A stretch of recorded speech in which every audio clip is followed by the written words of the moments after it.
Okay friends, आज फिर से एजुकेटर्स बूस्टर पे आप लोगों का स्वागत है और मैं फिर से भूगोल की कक्षाओं को आगे बढ़ाऊंगा और आपको कुछ महत्वपूर्ण संकल्पनाएं जो बची हुई हैं उसको आज मैं डिस्कस करूंगा यहाँ पर। जैसे उल्का और उल्का पिंड, जिसे मेच्योर या मेचोराइट्स कहते हैं। ठीक है, तो होता क्या है दोस्तों कि ये कुछ और नहीं, हमारे पूरे ब्रह्मांड में कई प्रकार के, कई आकार के चट्टानी खंड या फिर पिंड जो है वो चलायमान है और मूव करते रहते हैं, जो कि सूर्य के चारों ओर परिक्रमा करते हैं, चक्कर लगाते हैं।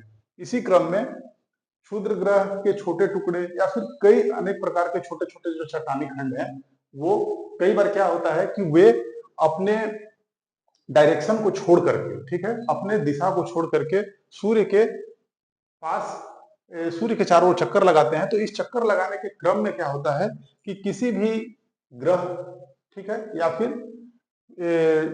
ब्रह्मांडीय पिंड के आकर्षण में वो चले आते हैं। जैसे कि मान लीजिए कि हमारी पृथ्वी है, ठीक है, तो कोई क्षुद्र ग्रह का छोटा टुकड़ा चट्टानी खंड यदि ये है और यह पृथ्वी का ये वायुमंडल है, आपको पता है कि पृथ्वी का वायुमंडल सघन वायुमंडल है, तो ये इधर पृथ्वी के गुरुत्वाकर्षण क्षेत्र में यदि अपने दिशा से भटक करके यदि ये क्या है कि आकर्षित हो जाती है, तो इस आकर्षण के वजह से ये जब पृथ्वी की ओर बढ़ती है तो इसके वायुमंडल में प्रवेश करते समय घर्षण बल के वजह से, फ्रिक्शन फोर्स के वजह से, वायुमंडल के फ्रिक्शन फोर्स की वजह से ये चट्टानी खंड में क्या होता है, बर्नअप हो जाती है, ये जल जाती है। ठीक है, और जल करके यह नष्ट हो जाती है, तो इसे हम कहते हैं उल्का। ठीक, परंतु यदि यही चट्टानी खंड यदि आकर के पृथ्वी के सतह पर टकरा जाए तो इसे कहते हैं हम उल्का पिंड। ठीक है, तो यही दो महत्वपूर्ण संकल्पना है। उसके बाद एक संकल्पना आता है पुच्छल तारा का। ठीक है, तो आप लोग नोट करते जाइएगा, सभी चीजों को बोर्ड पर लिखना एकदम बिल्कुल आवश्यक भी नहीं है और संभव भी नहीं है। तो पुच्छल तारा को कॉमेट्स भी कहते हैं। इसमें क्या होता है दोस्तों कि सूर्य सूर्य के चारों तरफ सभी खगोलीय पिंड जो है वो गति करते हैं। उसी के दौरान क्या होता है कि हमारे जो 8 ग्रह हैं, आपको पता है कि मैंने विशद व्याख्या इसका कर दिया है। नेपच्यून जो है वो सबसे अंतिम है, तो इसके बाद बहुत सारे छोटे छोटे छोटे छोटे, मैंने आपको यहाँ पर कुपर बेल्ट भी बताया था और बताया था, तो इस क्षेत्र में बहुत सारे छोटे छोटे छोटे छोटे छोटे छोटे क्या होते हैं, इस आकार के चट्टानी खंड होते हैं। ठीक है, और ये दूरी बहुत अधिक होने की वजह से ये चट्टानी खंड जो होते हैं, अर्थात पुच्छल तारा जो होता है, यह चट्टान, धूलकण, बर्फ, इन सभी का संघनित रूप होता है। ठीक है, संघनित रूप होता है। तो होता क्या है कि इसकी दूरी जो है ये नेपच्यून के बाद, अर्थात कुपर बेल्ट में या कुपर बेल्ट के बाद के कक्षा में ये सूर्य के चारों ओर परिक्रमा करता है, तो इसकी दूरी अधिक होने की वजह से ये काफी संघनित होता है, ठोस होता है और ये बर्फ के रूप में जमा हुआ होता है। परंतु जब ये अपने ये सूर्य के चारों ओर चक्कर लगाते हुए जब सूर्य के नजदीक आने लगता है, तो सूर्य के अधिक नजदीक आने की वजह से क्या होता है कि इसमें अधिक तापमान की वजह से यह गैस के रूप में परिवर्तित हो जाता है। ठीक है, तो गैस के रूप में जब ये परिवर्तित होता है तो इसमें पूछ के रूप में इस तरीके से गैस पिघलने की वजह से पूछ के रूप में गैस तीव्रता से पीछे निकलती है, जिसके कारण एक चमकता हुआ पूछ नुमा आकृति यहाँ प्रतीत होता है, जिसे पुच्छल तारा कहते हैं। ठीक है, इसकी खासियत क्या है कि ये सूर्य से हमेशा विपरीत दिशा में गमन करता हुआ आपको दिखाई देगा। ठीक है, हैली एक महत्वपूर्ण पुच्छल तारा है। ठीक है, कई एक बार, हजारों बार ये सवाल आ चुका है, तो मैंने सारे कंसेप्ट के साथ मिलाकर के आपको बता दिया है, आप ध्यान रखिएगा। कई बार इसके कंपोजिशन पे भी क्वेश्चन आ सकता है आपका। ठीक है, और उल्का उल्का पिंड में भी अंतर जो है वो आप देखिएगा, तो उल्का और उल्का पिंड के बीच में भी अंतर आपको परीक्षा में आपसे पूछा जा सकता है। ठीक है, अब आगे चलते हैं हम लोग अपने इस यात्रा के दौरान। अब हम लोग तारे के जीवन चक्र के विषय में एक सरसरी निगाह से देखेंगे। और आपको पता ही है कि कक्षा 9 में तारे के जीवन चक्र के विषय में विज्ञान के कक्षाओं में आप लोगों को पढ़ाया जाता है, परंतु क्या है कि उस समय बहुत डिटेल में आपको समझाया नहीं जाता है, जिसके वजह से आप लोगों को आगे के आने वाले आगामी परीक्षाओं में दिक्कत आती है। इसलिए मैं यहाँ पर आपको डिटेल में थोड़ा सा तारे के जीवन चक्र के विषय में बताऊंगा। तारे के जीवन चक्र बहुत इंपॉर्टेंट है। देखिए, तारे के जीवन चक्र के जो महत्वपूर्ण स्टेजेस हैं, जो महत्वपूर्ण चरण है, मैं यहां लिखता जाऊंगा, आप लोग भी नोट करते जाइए, ठीक है। पहला चरण जो है वो है नेबुला, ठीक है। क्या? नेबुला।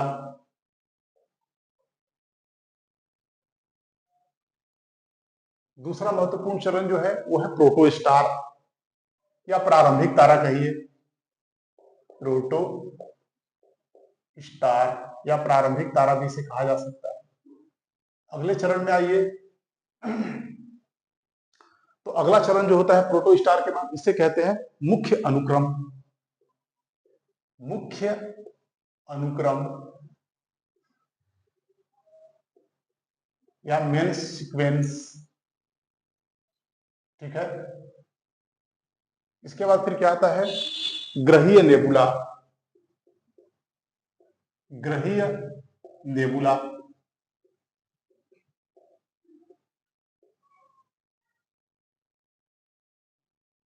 इसके बाद का जो महत्वपूर्ण चरण है ग्रहीय नेबुला के बाद में, एक सेकंड, थोड़ा सा यहां पर आप मुख्य अनुक्रम के बाद दानव चरण लिखें। दानव चरण, तब आप आए ग्रहीय नेबुला में।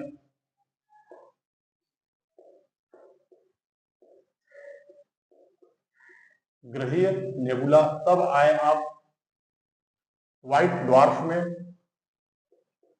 व्हाइट ड्वार्फ में आइए। व्हाइट ड्वार्फ के बाद आप आइए सुपरनोवा।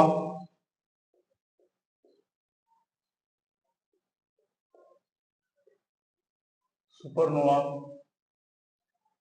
और फिर उसके बाद का जो चरण होगा वो मैं ऊपर लिख रहा हूं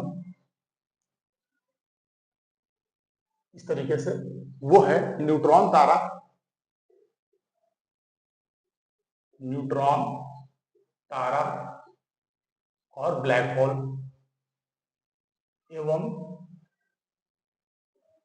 ब्लैक होल। तो इतना चर्चा हम लोग को डिटेल में करना है। चलें आगे।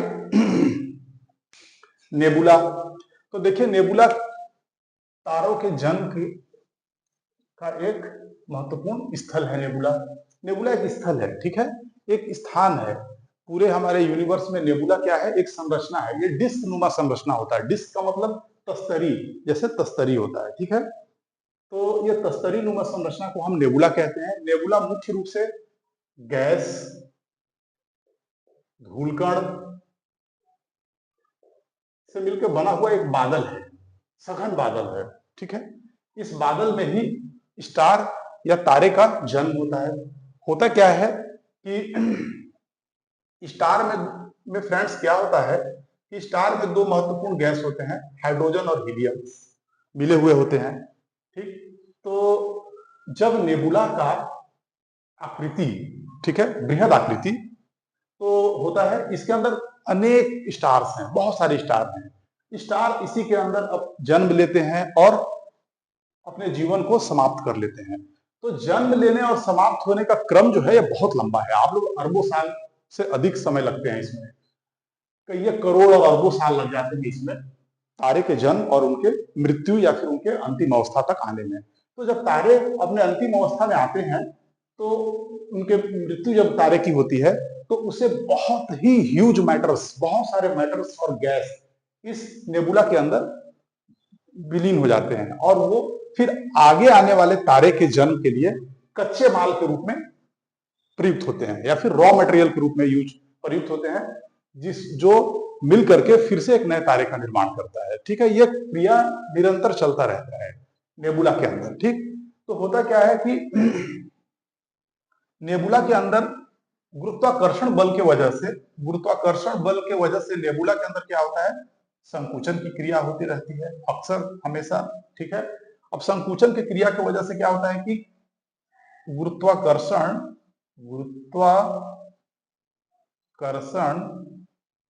के कारण क्या होता है, संकुचन की क्रिया होती है। तो गुरुत्वाकर्षण की वजह से संकुचन की क्रिया होती है। अब संकुचन की क्रिया की वजह से क्या होता है, इससे तापमान और दाब केंद्र में बहुत ही तीव्र गति से बढ़ती है। बहुत ही अधिक मात्रा में तापमान और दबाव यहां उत्पन्न होती है केंद्र में। ठीक है, इस केंद्र में। और इसके वजह से क्या होता है, आपको पता ही है कि यहाँ पर बहुत ही अधिक मात्रा में हाइड्रोजन गैस क्या है मिलते हैं एक तारे के अंदर। तो तापमान और दबाव की वजह से केंद्र में नाभिकीय संलयन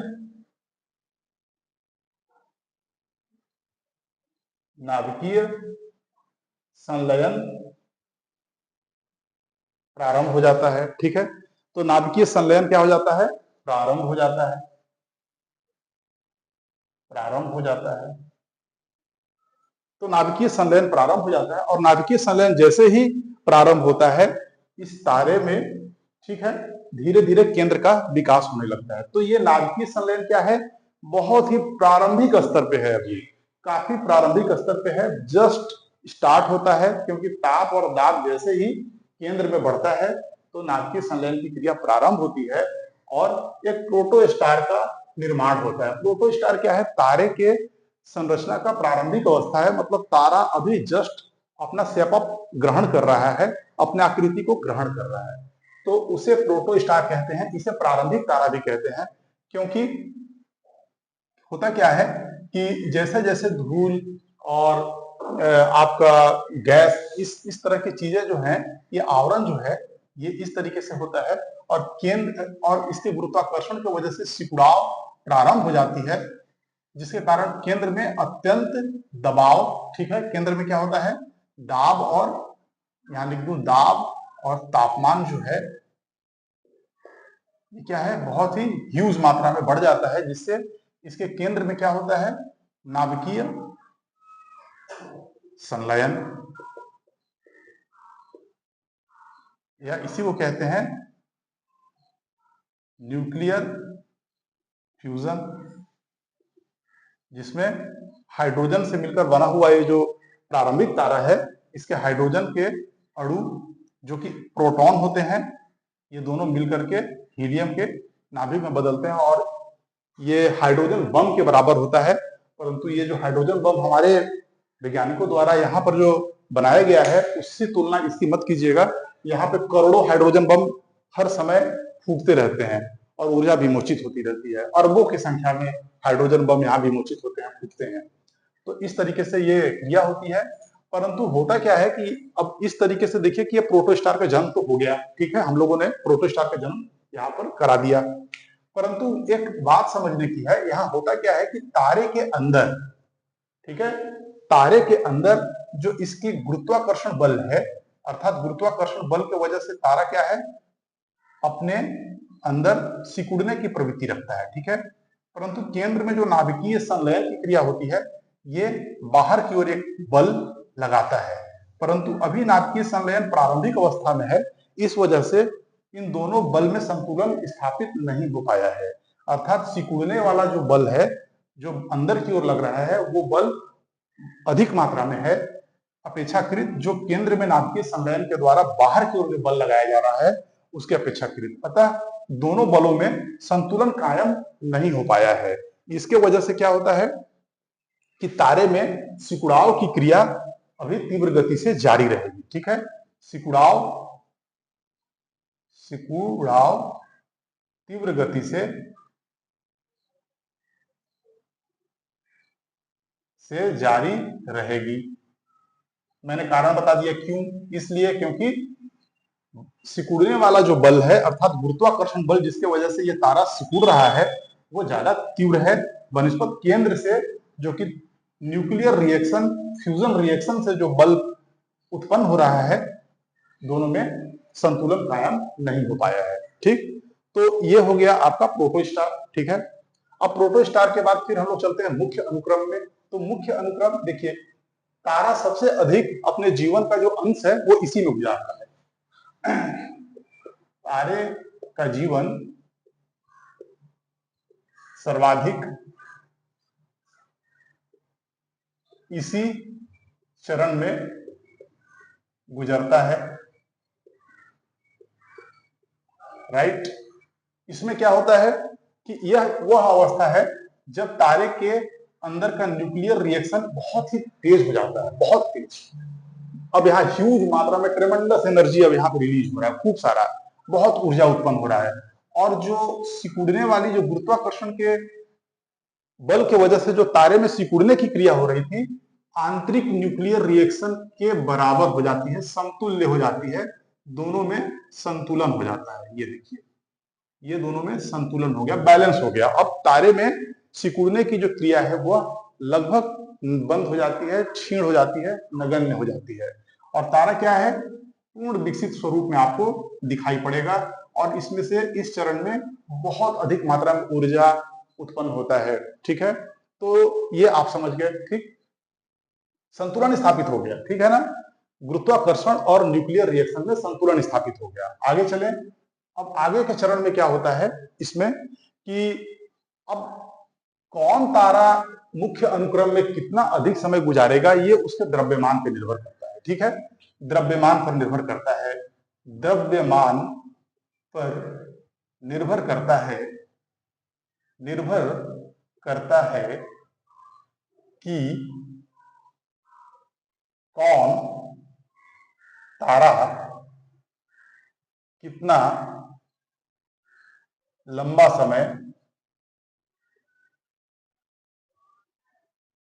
इस चरण में बिताएगा, इस चरण में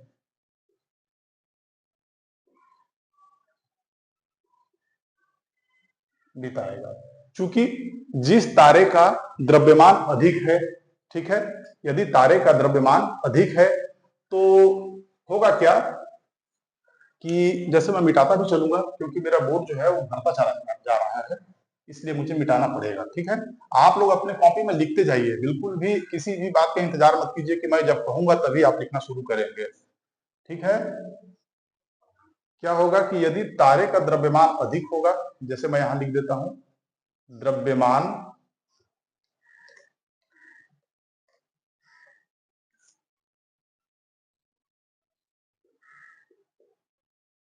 द्रव्यमान अगर अधिक होगा तारे का तो इससे द्रव्यमान अधिक होने की वजह से क्या होगा, जो न्यूक्लियर रिएक्शन है वो तीव्र होगा। ठीक है, नाभिकीय संलयन या न्यूक्लियर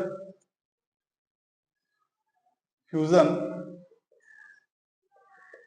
बहुत तीव्र होगा, तो ईंधन जो है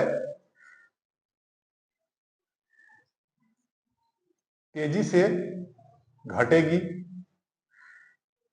तेजी से घटेगी, ईंधन तेजी से घट जाएगी तारे के केंद्र का, जिसके वजह से क्या होगा, ये तारा जल्दी ही लाल दानव चरण में प्रवेश कर जाएगा और तारा कम समय तक मुख्य अनुक्रम में रहेगा। ठीक है, वहीं अगर द्रव्यमान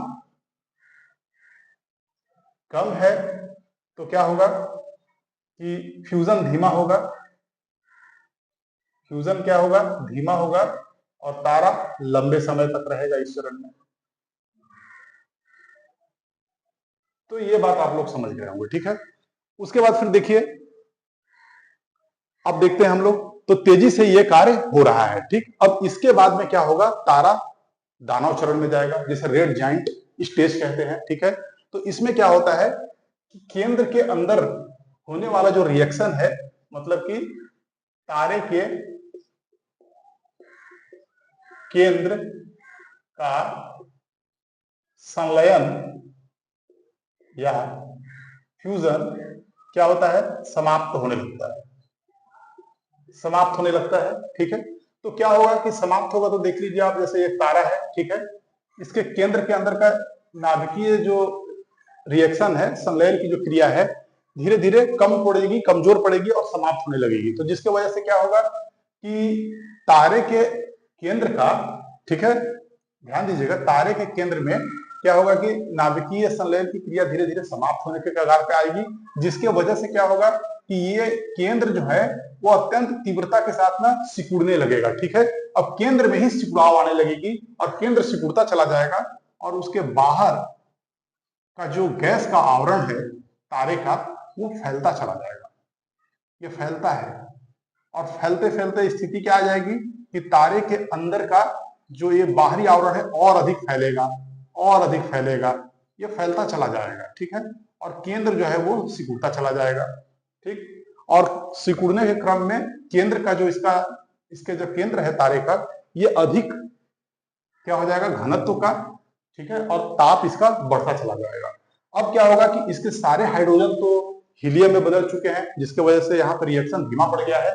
परंतु फिर जैसे तापमान बढ़ेगा तो यहाँ पर हीलियम जो है, 3 हीलियम के जो एटम्स हैं वो मिल करके एक रिएक्शन शो करते हैं और भारी तत्व में अर्थात कार्बन में बदलते चले जाते हैं, ठीक है। ये रिएक्शन वहां पर चलता है क्योंकि हाइड्रोजन तो समाप्त हो गया, सारा हीलियम में बदल गया। तो धीरे धीरे अब हीलियम के 3 नाभिक मिलकर के कार्बन के नाभिक में बदलते हैं, जिसे ट्रिपल अल्फा प्रोसेस कहते हैं। क्या? ट्रिपल अल्फा प्रोसेस कहते हैं, ट्रिपल अल्फा प्रोसेस कहते हैं, ठीक है। तो ये क्रिया होती है मूल रूप से। यहां पर जो अंदर की जो क्रिया हुई, यहां पर क्रिया होने की वजह से क्या हुआ, कुछ मात्रा में यहाँ पे एनर्जी फिर से रिलीज होने लगेगा, परंतु ये एनर्जी इतनी नहीं है कि जो मैंने कहा था कि जो संतुलन स्थापित हो गया है गुरुत्वाकर्षण और न्यूक्लियर रिएक्शन के मध्य में, वो संतुलन यहाँ नहीं है, ठीक है। उस संतुलन के अभाव के वजह से ही बाहरी आवरण जो होता है एक तारे का, वो बाहरी आवरण काफी फैलता चला जाता है, काफी फैलता चला जाता है बाहर, ये फैलता चला जाएगा और उसका जो केंद्र है वो काफी सिकुड़ता चला जाता है। फ्रेंड्स, ये सिकुड़ना कोई छोटा मोटा बात मैं नहीं कह रहा हूं, काफी तेजी से सिकुड़ाव आता है और सिकुड़ने की वजह से ये एक केंद्र के रूप में, एक बिंदु के रूप में सिकुड़ने का जो प्रोसेस है ये यहाँ पर निरंतर चलता रहता है, जिसकी वजह से ये धीरे धीरे धीरे धीरे जो बाहरी आवरण है ये अंतरिक्ष में विलीन हो जाता है। क्यों? क्योंकि ये तो जस्ट मात्र एक गैस का ही तो आवरण है ना, तो ये आवरण जब एक सीमा से अधिक जब बढ़ेगा तो ये अंतरिक्ष में कहीं विलीन हो जाएगा और ये लाल रंग का कुछ प्रतीत होता है चमकता हुआ, इसे ही हम लाल दानव चरण कहते हैं, जो कि अंतिम अवस्था को ये प्रदर्शित करता है, ठीक। अब आइए ग्रहीय नेबुला। तो ग्रहीय नेबुला एक ऐसा चरण है जिसमें क्या होता है कि जब इस तारे के बाहरी आवरण अंतरिक्ष में विलीन हो जाते हैं तो उसके केंद्र का अत्यंत का मतलब काफी अधिक सघन, ठीक है, सघन और गुरुत्वाकर्षण युक्त, सघन गुरुत्वाकर्षण युक्त सतह बच जाती है। देख लीजिए मैंने लिख दिया है सतह, यह जो बच गया जो अंदरूनी भाग, यह काफी सघन और गुरुत्वाकर्षण से युक्त है। तो इस भाग की यहाँ पर क्या होती है, ये भाग विद्यमान होता है। अब क्या होता है देखिए, विद्यमान होने की वजह से इसके चारों ओर क्या है, गैस और डस्ट का बहुत सारा एक मतलब घेरा है, पार्टिकल्स है, और इसके अंदर क्या होता है कि गर्म गैस जो होते हैं वो चारों ओर इस न्यूक्लियस को, इस केंद्र को घेरे होते हैं। इस अवस्था को कहते हैं हम व्हाइट ड्वार्फ। समझ जाइए, व्हाइट ड्वार्फ कुछ और नहीं, जब लाल दानव चरण में तारे के बाहरी जो खोल है, बाहरी जो आवरण है, जो कि अंतरिक्ष में विलीन हो गया, उसके बाद बचा हुआ जो केंद्र है जो अधिक सघन है, समझ गए, और ताप युक्त है, तो इसे ही हम कहते हैं व्हाइट ड्वार्फ, एक बौना तारा, ठीक है। व्हाइट ड्वार्फ समझ जाइए वही है। तो ये बच जाता है और साथ ही साथ क्या होता है, इसके चारों तरफ गैस के आवरण और बादल के आवरण होते हैं। अब एक खासियत क्या है कि व्हाइट ड्वार्फ से अल्ट्रावायलेट किरण हमेशा बहुत ही तीव्रता से निकलता है और निकल करके ये चारों तरफ जो घने गैस के आवरण है इसको आयनीकृत कर देते हैं, आयोनाइज कर देते हैं, और ये टूट जाते हैं चार्ज के रूप में। ठीक है, तो चार्ज के रूप में टूट गए ये चारों तरफ से। तो चार्ज के रूप में टूटने की वजह से यहाँ से ऊर्जा बहुत अधिक मात्रा में निकलती है और ये चमकता हुआ, सफेद चमकता हुआ एक पिंड के रूप में प्रतीत होता है। ठीक है, तो इसे हम ग्रहीय नेबुला कहते हैं। और व्हाइट ड्वार्फ को मैंने बता ही दिया आपको, कुछ नहीं है, जब ये बाहर की ओर इसके तारे के जो बाहरी आवरण है गैस के, लाल दानव चरण में ये जाकर के अंतरिक्ष में विलीन हो जाते हैं, तो बचा हुआ जो भाग है ये, इस संरचना को हम व्हाइट ड्वार्फ कहते हैं। ठीक है, उसके बाद फिर क्या होता है दोस्तों, सभी तारे सुपरनोवा के चरण में नहीं पहुंच पाते हैं। ठीक है, सभी तारे क्या है, सुपरनोवा के चरण में नहीं पहुंच पाते हैं। अधिक द्रव्यमान वाले जो तारे होते हैं वो अपने जीवन के अंतिम चरण में सुपरनोवा विस्फोट के चरण में पहुंच पाते हैं। बाकी तारे क्या है, वो व्हाइट ड्वार्फ के स्टेज में ही आकर के स्थायी रूप से दिखाई पड़ते हैं। ठीक है, तो हमारा तारा जो सूर्य है वो भी व्हाइट ड्वार्फ के चरण में ही अंत में आएगा, इस तरीके से आगे बढ़ते हुए।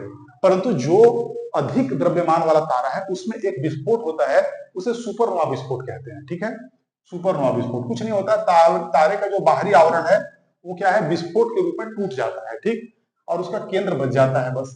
तो सुपरनोवा विस्फोट उस तारे में होता है जो तारा अत्यधिक द्रव्यमान का है, अर्थात सूर्य से लगभग 1.5 गुने से भी ज्यादा द्रव्यमान का होगा, उसी तारे में सुपरनोवा विस्फोट होगा। ये काफी महत्वपूर्ण है। इससे क्या होता है, सुपरनोवा विस्फोट से क्या होता है कि अंतरिक्ष में नेबुला के अंदर क्या होता है कि बहुत सारे रासायनिक पदार्थ फैल जाते हैं, धूल कण फैल जाते हैं, जिससे तारे का जन्म होता है और वो घूमता रहता है और एक नए तारे के निर्माण में कच्चे माल के रूप में यूज होता है। जो मैंने पहले बताया था वो सुपरनोवा विस्फोट के थ्रू ही वहां पर जाता है। उसके बाद हम लोग चले तो न्यूट्रॉन तारा। तो देखिए, न्यूट्रॉन तारा जो है वो कुछ नहीं है, होता क्या है कि जब सुपरनोवा विस्फोट होता है तो अत्यंत सघन केंद्र जो बहुत ही अधिक द्रव्यमान का भी है और सघन भी है, और इसका निर्माण जो होता है वो इलेक्ट्रॉन और न्यूट्रॉन से होता है। इससे इलेक्ट्रॉन और न्यूट्रॉन से होता है, याद रखिएगा वो ध्यान से, इलेक्ट्रॉन और न्यूट्रॉन से होता है, काफी सघन होता है, तो इसे न्यूट्रॉन तारा कहते हैं। ये बहुत ही तेजी के साथ घूमता है। ठीक है, बहुत तेजी के साथ ये घूमता है, इसे न्यूट्रॉन तारा कहते हैं। और दोस्तों, ब्लैक होल क्या है कि अंत में जब ये सिकुड़ाव, अर्थात तारे के अंदर के जो क्रोड भाग है, जो केंद्र भाग है, इसमें सिकुड़ाव की क्रिया अगर निरंतर अनंत समय तक, बहुत अधिक लंबे करोड़ों सालों तक अगर चलता रहे तो ये अधिक और अधिक सघन, ठीक है, और अनंत गुरुत्वाकर्षण से युक्त एक छोटा सा केंद्र बच जाता है अंत में। इसे ही हम क्या कहते हैं, ब्लैक होल कहते हैं। तो हम लोग अब आगे समझेंगे ब्लैक होल की दुनिया को, जल्दी से आगे बढ़ते हैं हम लोग। तो ये तारे का पूरा जीवन चक्र है, थोड़ा मैं जल्दी मिटाऊंगा इसे, आगे बढ़ेंगे हम लोग आज इसको देख लेंगे। तो इस तरीके से ये तारे का जीवन चक्र था, आप लोग को बहुत अच्छे से समझ में आ गया होगा। आप लोग नोट डाउन करिए और बार बार इस वीडियो को देखिए, क्योंकि एक बार में ये समझ में आने वाला टॉपिक नहीं है, तो नोट करते जाइए और इसे देखते जाइए। ठीक है, तो आगे की ओर हम लोग बढ़ते हैं। ब्लैक होल तक मैं लाकर यहाँ छोड़ा हूं और ब्लैक होल को हम लोग आगे देखते हैं। ठीक है, तो ब्लैक होल देखिए, ब्लैक होल क्या है। मैंने क्या कहा कि तारे के जीवन चक्र में एक ऐसा अवस्था आता है अंतिम में, तारे के जीवन चक्र में अंतिम अवस्था एक ऐसा आता है कि एक नेबुला के, हम लोग नेबुला में ही देखे तारे का जन्म हुआ और तारे की मृत्यु भी नेबुला के अंदर ही होती है। ठीक है, तो नेबुला के मध्य में यहाँ पर एक छोटा सा अत्यंत घनत्व का और बहुत ही बड़े मात्रा में गुरुत्वाकर्षण से युक्त ये केंद्र बचता है, इसे ही हम क्या कहते हैं, ब्लैक होल, ब्लैक होल कहते हैं। ठीक है, ये हर नेबुला के अंदर में मध्य भाग में ये होता है, आकाशगंगा के भी मध्य भाग में पाया जाता है। ठीक है, तो ये ब्लैक होल है। ठीक, अब देखिए यहां पर दोस्तों कि ब्लैक होल क्या है, इसका द्रव्यमान भी बहुत अधिक होता है और साथ ही साथ इसके ब्लैक होल के बारे में ये जान लीजिए कि इसमें बहुत अधिक गुरुत्वाकर्षण बल होता है, इससे बच के जाना किसी के लिए भी संभव नहीं है। ये प्रत्येक तारे बहुत सारे आकाशीय पिंडों को अपने अंदर ये समाहित कर लेता है, ठीक है। और यहाँ पर बहुत सारे फिजिक्स के और भौतिकी के नियम भी क्या होते हैं, टूटते रहते हैं, तो इसे हम कहते हैं ब्लैक होल। यह इसके बारे में इसकी संकल्पना सर्वप्रथम आइंस्टीन महोदय ने भी अपने रिलेटिविटी के थ्योरी में दिया था और इसके बारे में चर्चा किया था, ठीक है। स्टीफन हॉकिंस ने भी इसके विषय में चर्चा किया है। तो बहुत सारे विद्वानों ने इसके बारे में चर्चा किया, परंतु एक महत्वपूर्ण विद्वान जो है चंद्रशेखर महोदय, सुब्रमण्यम चंद्रशेखर महोदय, तो चंद्रशेखर महोदय जो कि महान भौतिक शास्त्री थे, ठीक है, भौतिक शास्त्री थे, जिन्हें 1983 में फिजिक्स का नोबेल प्राइज दिया गया था। तारे के जीवन चक्र के लिए नोबेल पुरस्कार उन्हें दिया गया था। इन्होंने महत्वपूर्ण प्रकाश डाला है और इन्होंने कहा है कि तारा अपने जीवन में, ठीक है, प्रत्येक तारा अपने जीवन में ब्लैक होल में नहीं बदलता। कुछ ही महत्वपूर्ण तारे हैं जिनका द्रव्यमान बहुत अधिक होता है, वो ब्लैक होल में बदल पाते हैं। मतलब उनका कहने का मतलब था, उन्होंने चंद्रशेखर लिमिट की एक संकल्पना दी थी, जिसके अंतर्गत उन्होंने बताया था कि जिस तारे का द्रव्यमान सूर्य के द्रव्यमान के मास ऑफ मून, मतलब कि सूर्य के द्रव्यमान के 1.44 गुना या इससे अधिक होगा, जिस तारे का द्रव्यमान सूर्य के द्रव्यमान के 1.44 गुना होगा या उससे अधिक होगा, ये तारा ब्लैक होल में बदल जाएगा, ब्लैक होल में बदलेगा या न्यूट्रॉन तारे में टूट जाएगा। परंतु जिसका कम होगा इससे द्रव्यमान, जिस तारे का, वो क्या है, व्हाइट ड्वार्फ में ही रहेगा, व्हाइट ड्वार्फ चरण में ही रहेगा। तो ये चंद्रशेखर महोदय का योगदान है। उन्होंने चंद्रशेखर लिमिट के द्वारा बताया कि कौन सा तारा ब्लैक होल में बदलेगा। तो इस रूप में हम लोगों ने देखा ब्लैक होल। मैंने कहा ब्लैक होल से बच के जाना किसी भी पिंड के लिए, यहां तक कि प्रकाश के लिए भी संभव नहीं है। ये ब्लैक होल जो है, ये प्रकाश को भी अपने में समाहित कर लेता है, बिल्कुल इस तरीके से, ऐसे। या कोई पिंड है, जैसे ही वो उसके क्षेत्र में आता है, उसे भी वो निगल जाता है। तो इसका मतलब क्या हुआ कि कौन बच सकता है इससे? तो संभवतः ऐसा अनुमान लगाया जाता है कि जिस आकाशीय पिंड का पलायन वेग, जिस आकाशीय पिंड का पलायन वेग यदि 3 लाख किलोमीटर पर सेकंड से ज्यादा हो सकता है कि वो इससे बच जाए। क्योंकि जिस भी आकाशीय पिंड या ब्रह्मांडीय खगोलीय पिंड की गति इससे अधिक होगी, इसका मतलब वो प्रकाश की गति से भी तेज चलेगा, जबकि आइंस्टीन ने कहा कि यह संभव नहीं है।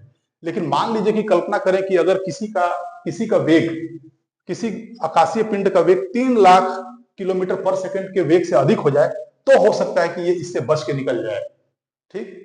अन्यथा तो संभव नहीं है। जबकि आपको पता है कि पृथ्वी का पलायन वेग क्या है। ये सब भी सवाल हजारों बार आ चुके हैं परीक्षा में। ये तो मैं मात्र एक डिस्कशन के अंतर्गत आपको बस बता रहा हूं मैं। अर्थात पृथ्वी के गुरुत्वाकर्षण से, जैसे पृथ्वी का गुरुत्वाकर्षण है, इससे किसी भी पिंड को अगर बाहर निकलना है ताकि उस पिंड पर फिर पृथ्वी का गुरुत्वाकर्षण कार्य न करे, तो इस वेग से उसको आपको प्रक्षेपित करना पड़ेगा, प्रोजेक्ट करना पड़ेगा, फेंकना पड़ेगा।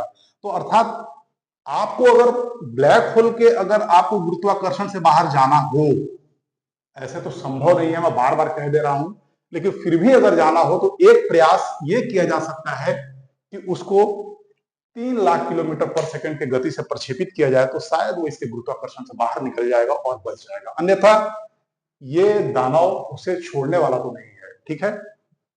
आगे चले हम लोग, आप लोग इसे नोट करते चलिएगा।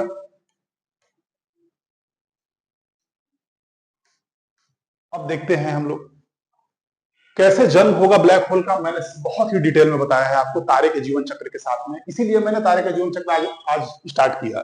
इसका जन्म कैसे होगा तो बता ही दिया। तारे के जीवन चक्र के अंतिम में वह तारा जिसका द्रव्यमान चंद्रशेखर लिमिट से ज्यादा है, वो अपने अंतिम चरण में जाकर के ब्लैक होल में बदल जाएगा, ठीक है। अब देखिए ब्लैक होल में क्या होता है कि ये ब्लैक होल है, हालांकि बहुत छोटा होता है ब्लैक होल, क्योंकि तारा जब अपने जीवन के अंतिम चरण में चलता है तो कई एक लाख और करोड़ किलोमीटर का जो उसका त्रिज्या है वो घटता हुआ कुछ किलोमीटर में आ जाता है। ठीक है, तो जब उतने बड़े तारे का जब केंद्र कुछ किलोमीटर में सिकुड़ के आ जाए तो आप अनुमान लगा सकते हैं कि किस कदर उसके अंदर उसका घनत्व कितना अधिक होगा और उसके अंदर गुरुत्वाकर्षण कितना तीव्र होगा। मेरे कल्पना या फिर किसी के भी कल्पना से ये परे है। ठीक है, तो ये जो ब्लैक होल है इसके चारों ओर इस तरीके का एक आवरण होता है। हालांकि ब्लैक होल को तो देखा ही नहीं जा सकता, क्यों? क्योंकि इसका इतना अधिक गुरुत्वाकर्षण है कि ये लाइट को भी अपने अंदर समाहित कर लेता है और कोई भी वस्तु आप तब देखते हैं जब इससे लाइट टकरा करके वापस आए और आपके आंखों पे जब आती है तब कोई भी चीज आप देख पाते हैं। ठीक है, तो इस रूप में देखें तो यहाँ तो लाइट वापस आ ही नहीं रही है, तो दिखेगा कैसे? तो ये जो है ब्लैक होल के चारों ओर एक आवरण होता है। ठीक है, इसे हम कहते हैं इवेंट होराइजन। क्या? Event horizon.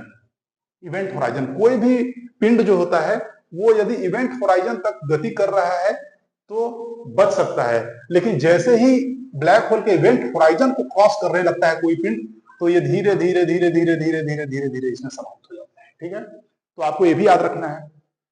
ठीक, इसके बाहरी आवरण से बहुत ही तीव्र गति से एक्स रेज निकलते हैं। क्या? एक्स रेज बहुत ही तीव्र गति से, तो जिसके वजह से क्या है कि बहुत ही संवेदनशील उपकरणों से वैज्ञानिक इस एक्स रेज को क्या करते हैं, मापते हैं, पढ़ते हैं, जिसके वजह से कुछ हद तक इसकी संरचनाओं के विषय में जाना गया है। ठीक है, तो ये बात आप समझ जाइए।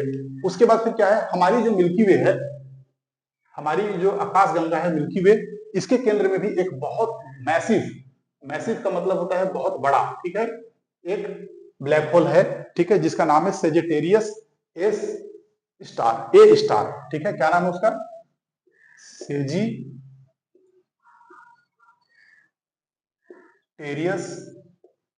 Sagittarius A star. ठीक है, तो ये इसके केंद्र में है। ये सूर्य से लगभग 40 लाख गुना है। सूर्य से लगभग 40 लाख गुना बड़ा है ये सेजिटेरियस। सोच लीजिए कि ये कितना बड़ा ब्लैक होल है। कोई बच सकता है क्या इससे? कोई नहीं बच सकता, ये काफी खतरनाक है। ठीक है, उसके बाद आप लोग देख लीजिए,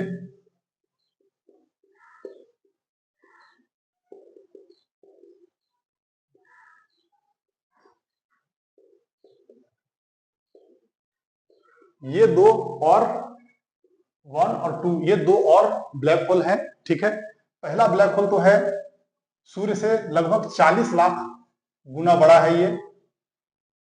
ठीक है, ये सूर्य से लगभग 40, सॉरी गलती हो गई, 40 बिलियन गुना है ये। 40 बिलियन का मतलब हो गया 40 अरब गुना बड़ा है ये ब्लैक होल। ये ब्लैक होल जो है IC1101, ये क्या है? सूर्य से 40 अरब गुना बड़ा है। और S50014 प्लस 81 जो है ये लगभग 17 बिलियन गुना बड़ा है सूर्य से। तो आप लोग देख सकते हैं कि इस विशाल काय दानव से बचना किस आकाशीय पिंड के बूते की चीज है। ठीक है, उसके बाद थोड़ा सा और मैं इसके विषय में आपको आइडिया दूंगा, आप लोग इसे नोट कीजिए। ठीक है, दो वैज्ञानिकों का नाम महत्वपूर्ण है, आप लोग यहां पे देखिए। क्या? एक है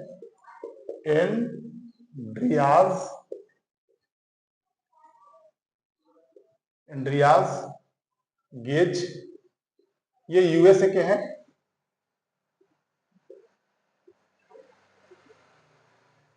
और दूसरे हैं रीनहॉर्ड रेनगेज। ओके, या इन्हें जेनजेल भी कहते हैं, रीनहॉर्ड जेनजेल। ये कहां के हैं? ये हैं जर्मनी के। इन दोनों को सम्मिलित रूप से 2020 में नोबेल प्राइज दिया गया था, नोबेल पुरस्कार दिया गया था। इसी फील्ड में अर्थात ब्लैक होल के अध्ययन में उनके बारे में जानकारी इकट्ठा करने के क्रम में इन्हें 2020 का नोबेल प्राइज भौतिकी का मिला था, जो थे एंड्रियाज गेज और रिनहार्ड रेनजेल। तो आपको इन दोनों का नाम याद रखना है। इस तरीके से ये आप समझ जाइए। और ऐसे तो आप लोगों के लिए कोई आवश्यक नहीं है, लेकिन अगर आप लोग चाहें तो कुछ इसके प्रकार भी होते हैं ब्लैक होल के, जैसे कि बहुत ही छोटे स्तर का ब्लैक होल होता है, फिर मध्यम स्तर का ब्लैक होल होता है, और एक सुपर मैसिव ब्लैक होल भी होता है जो कि काफी विस्तृत होता है। ठीक है, तो आप लोग चाहें तो उसको कर सकते हैं। वैसे मेरे हिसाब से कोई ज्यादा इंपॉर्टेंट नहीं है। जैसे मिनिएचर, मिनिएचर का मतलब होता है बहुत ही लघु या छोटा, मैं लिख दूं लघु। मिनिएचर का मतलब लघु होता है। फिर एक होता है सेटलर, ठीक है, या स्टेलर, स्टेलर, ठीक है, एक को स्टेलर भी कहते हैं। तो मिनिएचर, स्टेलर, फिर सुपर मैसिव, मैसिव। तो इस तरीके से ये इनके प्रकार हैं। इसमें आपको ज्यादा जाने का जरूरत नहीं है। ठीक है, ठीक।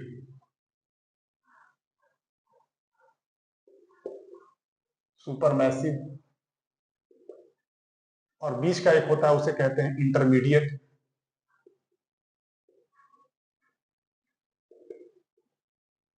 तो इस रूप से देखा जाता है। तो ये पूरे उसके प्रकार हो गए। तो मित्रों, इस रूप में हम लोग देखें तो हम लोगों ने काफी विशद रूप से पूरे ब्रह्मांड की रचना और उसके आकाशीय पिंडों और उसके बहुत सारे जो परिवार के सदस्य हैं उन लोगों को हम लोगों ने काफी विस्तृत रूप से देखने की कोशिश किया है। तो आज की कक्षा मैं यहीं तक रखूंगा, इसे समाप्त करूंगा यहाँ पर मैं। और आप लोग अधिक से अधिक सब्सक्राइब कीजिए चैनल को और शेयर कीजिए, और इस तरीके के महत्वपूर्ण ज्ञान को विस्तारित कीजिए, और मैं लगातार आप लोगों के साथ बना हुआ रहूंगा। Thank you very much.